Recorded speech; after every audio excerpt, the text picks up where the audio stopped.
Hello, welcome back to the reading of the poem of the Man God, written by Maria Valtorta, Volume 1, Chapter 133, Part 2. Jesus leaves the clear water and goes towards Bethany. They know everything about us. It's a hideous situation, and they distort and exaggerate everything. And when they think that there is not enough to curse us, then they start inventing. They make me feel sick and discouraged. I feel like going into exile, like going, I don't know, far away from Israel, which is nothing but sin. The Iscariot is depressed. Judas, Judas, a woman to bear a child to the world carries it for 9 lunations. Do you want to be quicker in giving the world the knowledge of God? Not 9, but thousands of lunations will be required. And as at each lunation the moon waxes and then wanes, appearing to us as a new moon, then as a full moon, then as a waning moon, so is in the world there will always be growing, full, and decreasing phases of religion. But even when religion will seem to be dead, it will be alive, exactly as the moon is still there also when she seems to have disappeared. And those who have worked at this religion will have full merits, even if only a tiny minority of faithful souls will be left on the earth. Cheer up. Do not be easily roused in triumph, or easily depressed in defeat. But let us go away. We are not yet strong enough. And we feel that in front of the Sanhedrin we would be afraid. At least I would. I don't know about the others, but I don't think it would be wise to try. Our hearts are not like the hearts of the 3 young men at Nebuchadnezzar's court. Yes, master, it is better. It's wise. Judas is right. You see that also your mother and relatives, and Lazarus and Joseph. We should not let them come at all.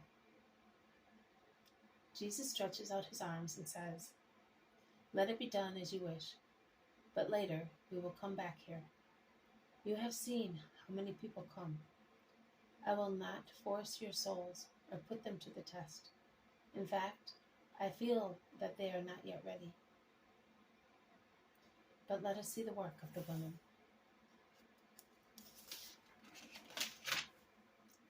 But while everybody with bright eyes and a joyful voice pulls out from the haversacks the parcels containing clothes, sandals, and the foodstuffs sent by the mothers and wives, and they all endeavor to get Jesus interested in admiring so many good things, he remains sad and self-absorbed. He reads his mother's letter over and over again, taking with him a small lamp.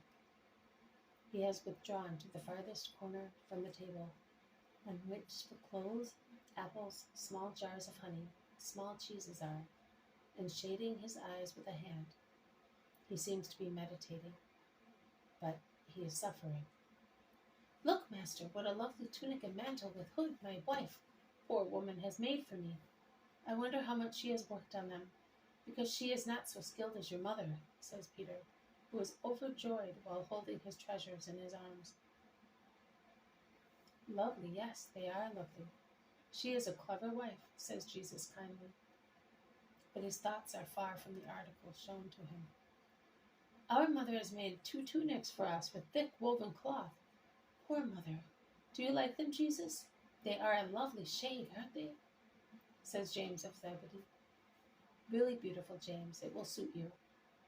Look, I bet these belts were made by your mother. Only she can embroider like that. And I say that this double veil to protect us from sunshine was also made by Mary. It is like yours. The tunic is not. Mother certainly wove it. Poor mother. After all the tears she shed last summer, she cannot see very well, and often breaks the thread. What a dear!" And Judas of Alphaeus kisses the dark red, heavy tunic.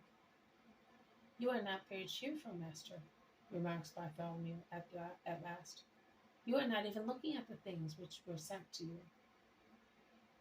"He cannot be," points out Simon Zealot. "I am thinking. Well, make the parcels up again, sort everything out. It is not the time to be caught. and we shall not be caught. At dead of night, in the moonlight, we will go towards Dachau and then to Bethany.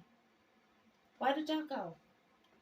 Because there is a dying woman there who is waiting to be cured by me. Are we not calling at the stewards? No, Andrew, we are not calling anywhere.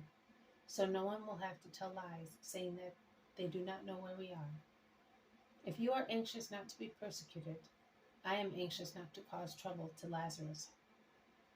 But Lazarus is waiting for you, and we are going to him. Or rather, Simon, will you give me hospitality in the house of your old servant? With pleasure, master. You know everything now. I can therefore say to you on behalf of Lazarus, of myself and of him who lives in the house, it is yours. Let us go. Hurry up, so that we may be at Bethany before the Sabbath. And while they all scatter with lamps to do what is necessary for the sudden departure, Jesus is left alone. Andrew comes back in. He goes near Jesus and asks, "What about that woman? I am sorry to leave her now that she was about to come. It is wise that you saw that. Go and tell her that we will be coming back after some time, and that in the meantime she should remember your words." Your words, Lord. I only repeated yours. Go, hurry up, and do not let anybody see you. Truly, in this world of bad people, those who are innocent must look like wicked people.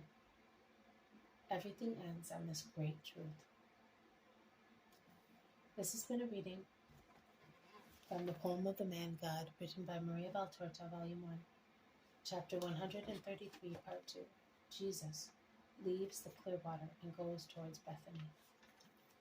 Thank you for listening. I will see you tomorrow. May God bless you, and may peace be with you.